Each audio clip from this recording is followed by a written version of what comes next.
Hey there, guys. It's October 16th, Saturday night, or Saturday morning at 2:33 in the morning. I'm so mad right now. I just woke up from a nap. I should be asleep right now because I'm absolutely exhausted.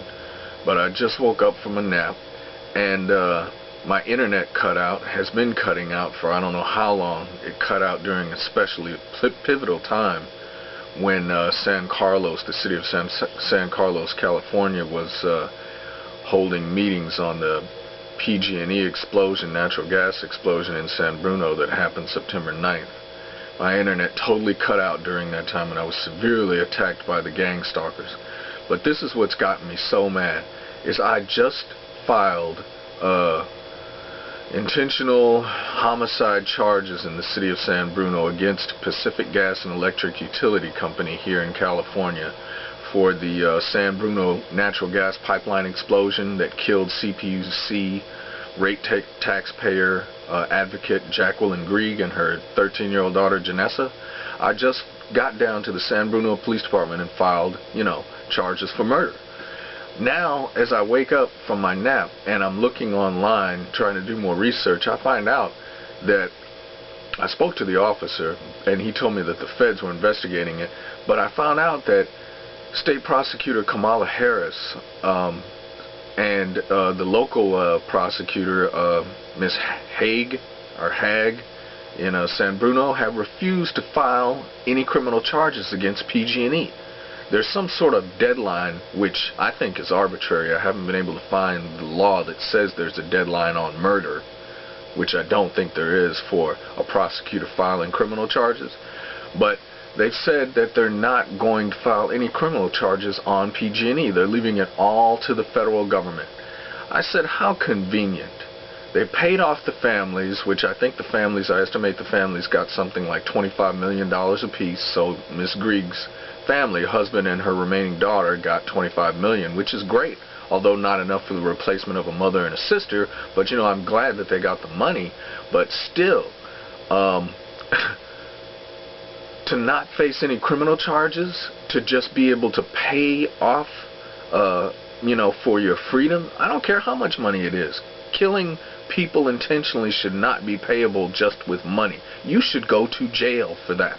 You should have some sort of criminal charges. But apparently the city of San Bruno and State Attorney Kamala Harris, Attorney General Kamala Harris, in their judicial prosecutorial wisdom, have decided not to file charges on PG&E for the deaths that they caused in San Bruno. Folks, to tell you the truth honestly, I have spent 2 months and 2 full jury trials in jail about 10 years ago, when I used to have a drinking problem and I went into a grocery store and was drunk out of my mind and took a beer off of the shelf and drank it in the bathroom. I was so drunk they had to take me by ambulance out of there. But for that $1.60 beer, I spent 2 months in jail and went through 2 full jury trials before I was exonerated for $1.60 worth of beer. Now, these prosecutors in San Bruno and State Attorney General Kamala Harris have decided not to file charges against PG&E, any criminal charges whatsoever, not to mention murder, which has no statute of limitations. I want to see how they're going to explain that one. How can you not file charges for murder? I mean, they convicted Scott Peterson that they say killed his wife. They convicted him with no body, only on circumstantial evidence. I mean, the circumstantial evidence was pretty obvious, but still, they had no physical evidence, and he's sitting in prison right now for murder for his wife, without a body, without any physical evidence, just based on the way things looked. Well, PG&E looks like they blew up someone who was costing them $3 billion a year because she was advocating so well for the taxpayer, and they're not going to file charges on that. So I'm hopping mad right now. The deadline, whatever arbitrary deadline they're saying just passed, in September? It's October now. I'm getting around to just filing my complaint now, which is a month after the fact. And there's on November 18th, 2013, at the CPUC headquarters, there's a administrative hearing that PG&E is going to have with the CPUC, which I intend to go to and to speak at. And I really didn't have an idea what I was going to say, other than I was a concerned citizen and I wanted this looked into further. Well, I have a pretty good idea what I'm going to say now. How is it that PG&E, who is responsible for 8 families having their loved ones killed, and have been proven negligent, at least in their record keeping, for not knowing that that thing would explode, but I mean it looks like it was murder, how can they not be charged with any criminal charges? That's what I'm going to be saying now. I'm so hopping mad right now. There's a commenter on the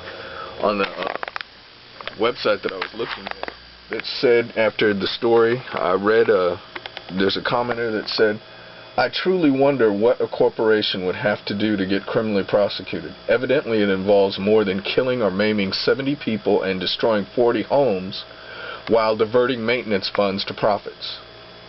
At the same time, if you're a minority, that bar is evidently somewhat lower. For example, for selling a bag of weed. You get prosecuted all day long for selling a bag of weed and thrown in jail and possibly prison. I had to spend 2 months in jail and go through 2 full jury trials while I was in my alcoholism for a $1.60 can of malt liquor. But PG&E kills all these people and does all this damage, and the state prosecutor and the local prosecutor in San Bruno say, oh, we're just going to leave that to the feds. We're not going to prosecute them. What? Anyway, this is Eldon Brown, and I'll keep you guys updated. But in case I come up missing, please watch this video and make sure that my murder is prosecuted. Thank you.